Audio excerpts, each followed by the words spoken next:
Welcome, everybody, to the R&R Catcast, a fan-based podcast focusing on Montana State athletics. We're two dudes named Ryan from the state of Washington talking about our dear Montana State. We hope you enjoy.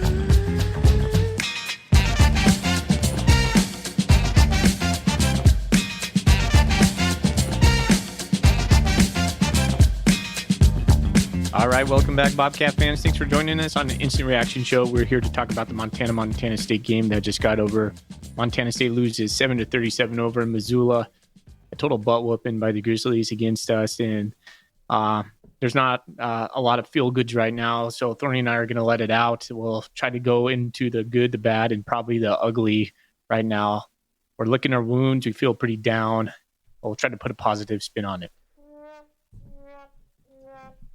Got to play it. Yeah, I want to record this right now. Like, we hit record almost immediately after the game ended because I want to rinse this game out of my mind. I want to talk about it now while it's fresh, and I want to move on so I can enjoy the rest of my day. I can enjoy Sunday. And we'll come back on Monday and talk about wherever the Cats end up getting put in the playoffs, which I'm going to assume is not a top 8 seed at this point. I think we just played ourselves out of a seed, which is crazy. We had the 2 seed on the line, and maybe we'll get an 8 seed. But, you know, we really did not do ourselves any favor for the playoffs with this awful performance. Let's put it that way. This was terrible. Yeah, I think Montana State still gets a seed. I don't know, man. They did in 2018, or excuse me, in 2021. We got the 8 seed. After pretty much the same kind of scenario. What was our record that year? Do we have 3 losses? Asking questions I don't know.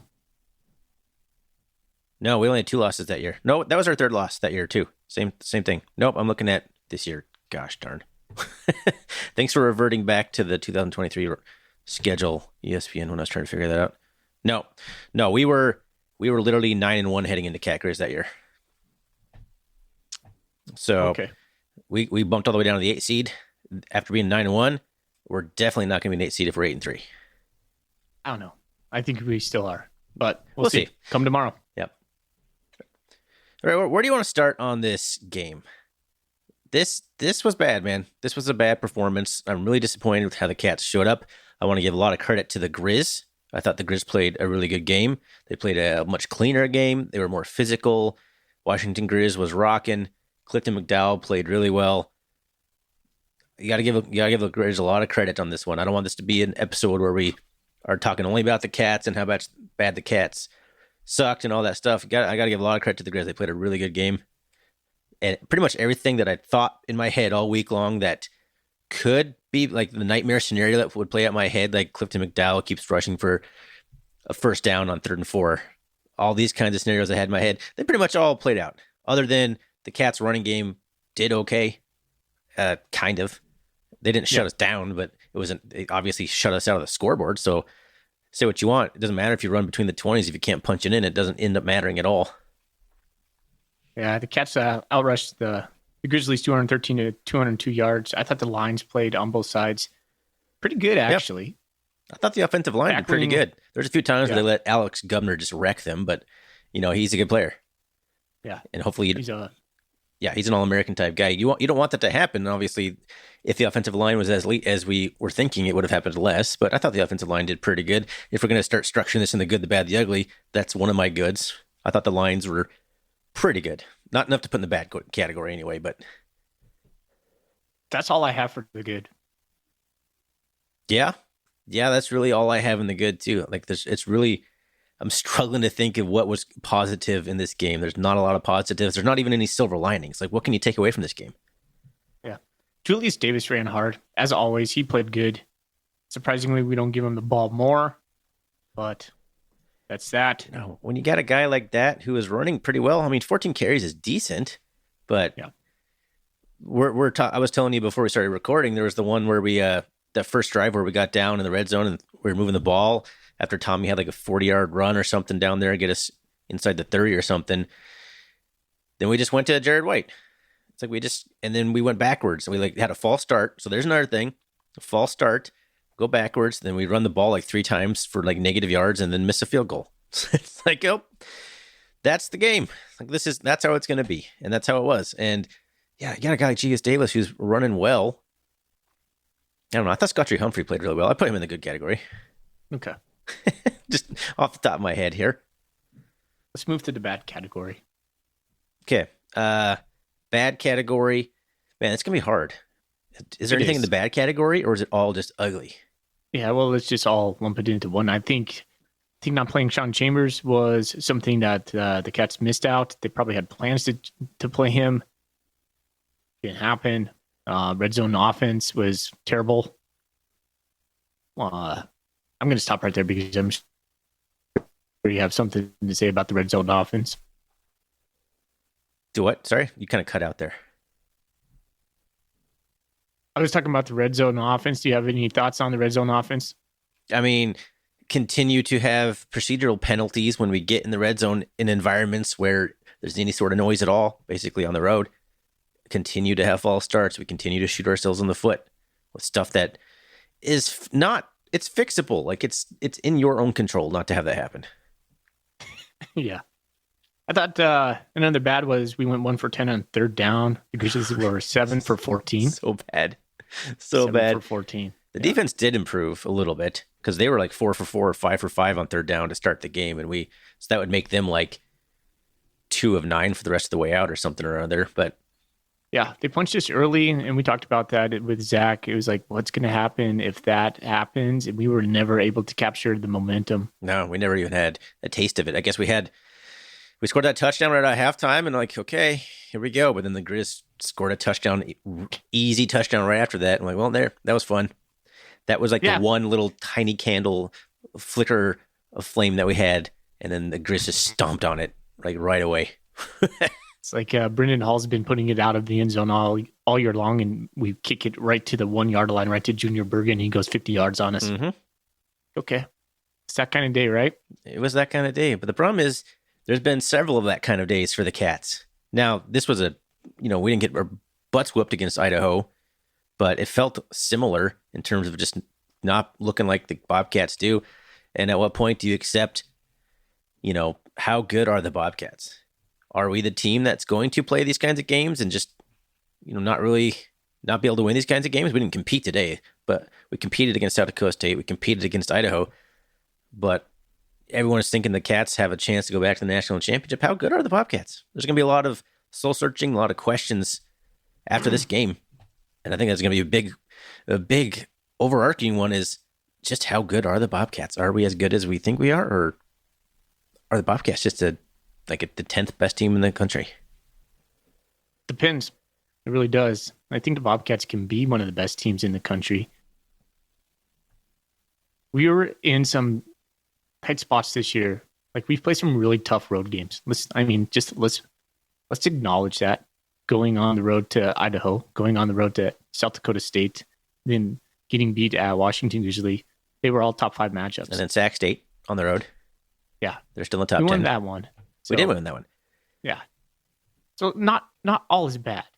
Not all is bad. And I knew coming into this game, Washington Grizzlies Stadium was going to be an X factor. It absolutely was.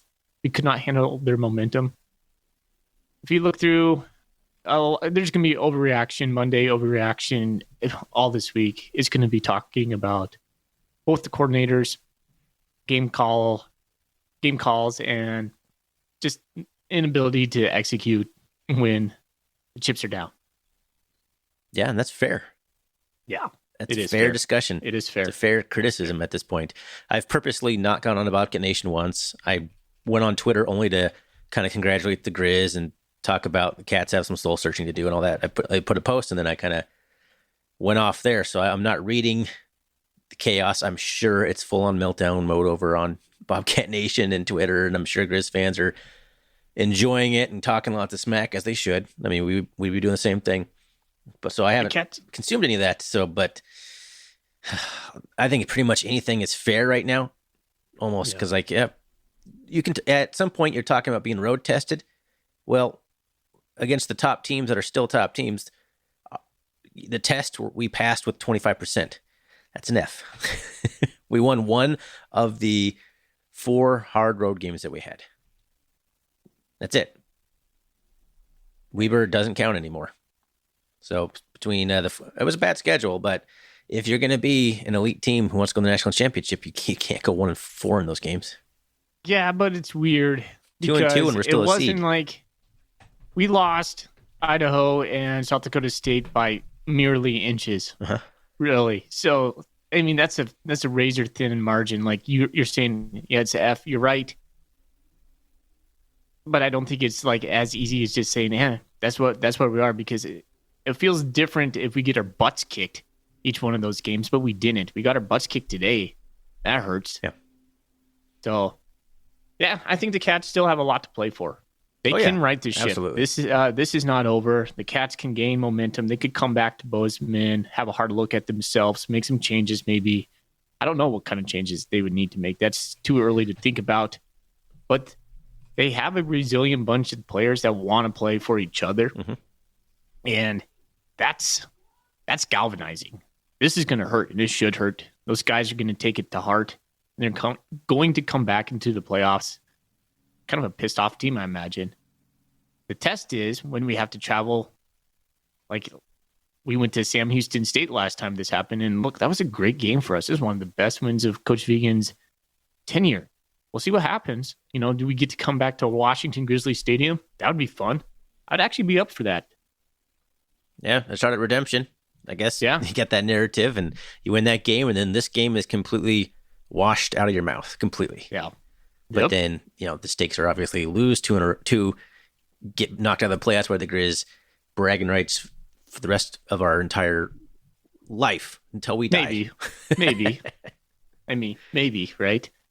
Things come and go. They come and go. Like, they go back to Bozeman next year. Montana State wins in a landslide next year. It's going to be us peacocking around, or who knows what happens, right? But these games, these wild games, we're all the Wilds.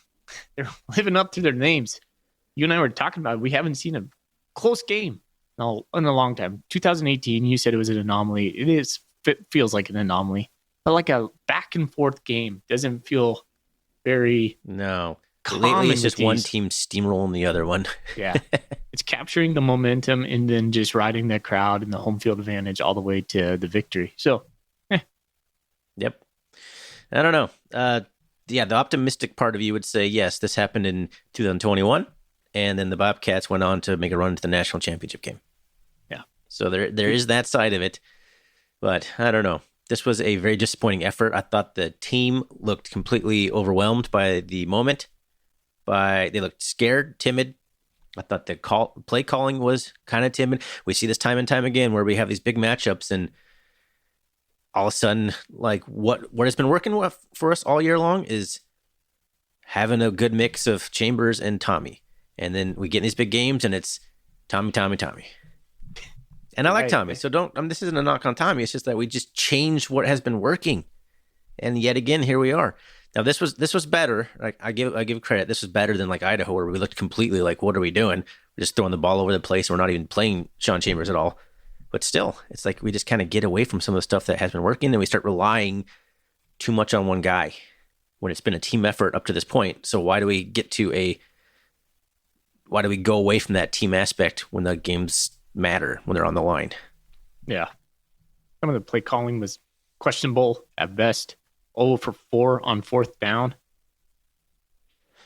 I'm sick of taking shots on like 4th and 2. Why do we keep throwing 40-yard fades? Such a low percentage of chance of that. And we were throwing them to like Hunter Provience, who was like a freshman tight end of all things too. Like, nothing against him, but like, really, that's the guy we're going to throw that to on this? Yeah. Okay. I thought I want to give props to the Grizzlies. They looked really good. Yeah. Their defense plays super fast. That's a fun defense to watch. It's a terrible defense to play against. When you beat them, it feels good. But it works well for the Big Sky of what they do. They're great tacklers. I got to give Montana credit for their tackling skills. I thought their offense was okay. I didn't think it was fantastic. I thought Montana State's defensive tackling put them in the hole early. I thought Montana State's defense got better. They figured some stuff out a little bit, but yeah. But once you take a shot and then now you're down 14-0, that's a tough hole to come out of. We gave up 20 in the first half and 17 in the second half. So the second half, statistically, not a whole lot better. Now we did have the interception. Tommy threw an interception. So things kind of helped the Grizz out a little bit. But we made some stops. We got off the field. But in the end, points are what matters. And then the second half wasn't much better than the first half, scoreboard-wise. No. So frustrated with the third down calls, the fourth down calls. I thought that was probably a key to this game, just poor play calling, poor decision making on those plays when we needed one, when we needed two, and we didn't trust the bread and butter of what we do. When you don't give it to Julius Davis when you need 1 yard or 2 yards, or Sean Chambers, a gap. Yeah. Then what are we doing? On fourth and two, why isn't Sean Chambers in the game? I can live with it. If we get stuffed on 4th and 2 and we give Sean Chambers up the middle, okay, that sucks. But we're at least not throwing a 40-yard fade to a guy that's blanketed coverage. It just doesn't make sense. No. Like if we're going to throw a pass, we need 4 yards, 3 yards, 5 yards. A quick slant anywhere in the playbook, a little button hook, a little timing route. I mean, we did have a couple slants, a nice slant. I think Ty McCullough's touchdown was a slant. Yeah. Yeah. But I was actually, right before that happened, I was about to text you and Zach, have we thrown a pass less than 40 yards yet? Like just even throwing a ball that didn't go 30 yards in the air. That was the first one, and it worked. It was an easy completion and an easy touchdown.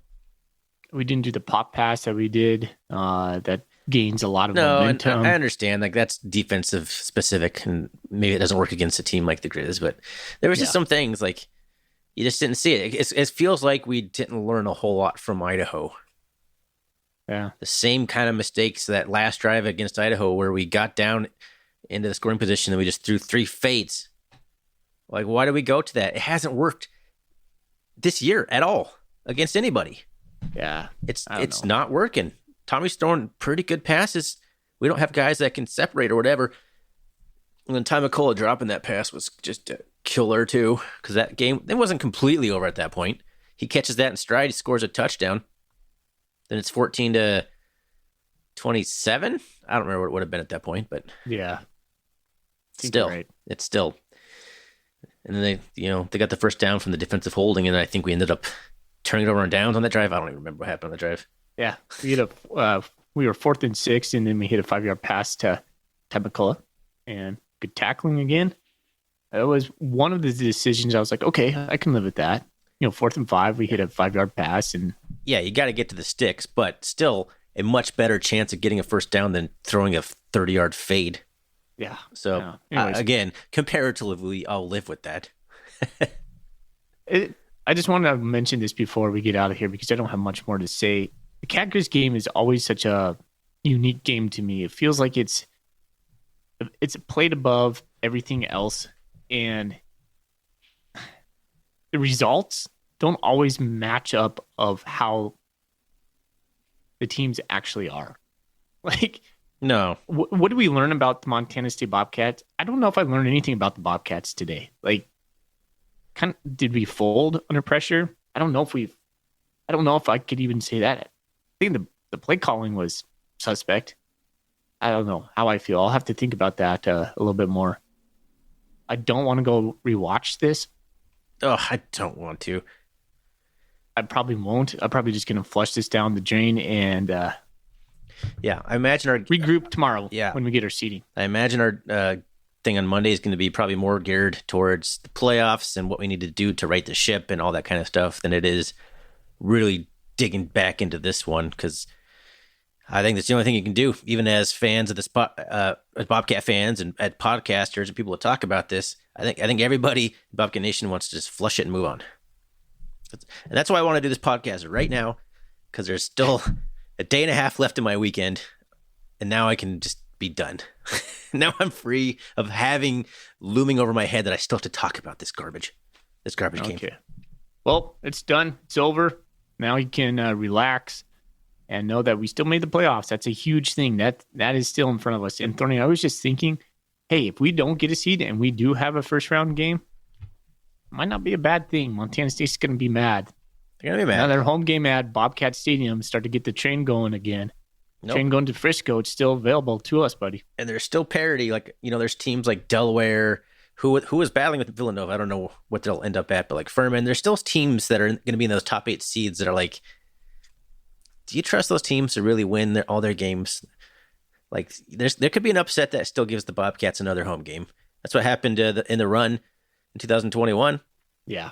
Somebody lost. I don't remember who it was that got South Dakota State to come to Bozeman. That's where we got the semifinal game at home. We had no business hosting that game. Someone made an upset. So you never know. We could have another game, but we only have one guaranteed game because of this, most likely. It's just there's still optimism. The Cats are still a dangerous football team, but there's a lot of questions that Bobcat fans should be asking, that Cat players and coaches should be asking themselves what went wrong and how do we fix it. Good point. All right, let's get out of here. Let's get out of here, man.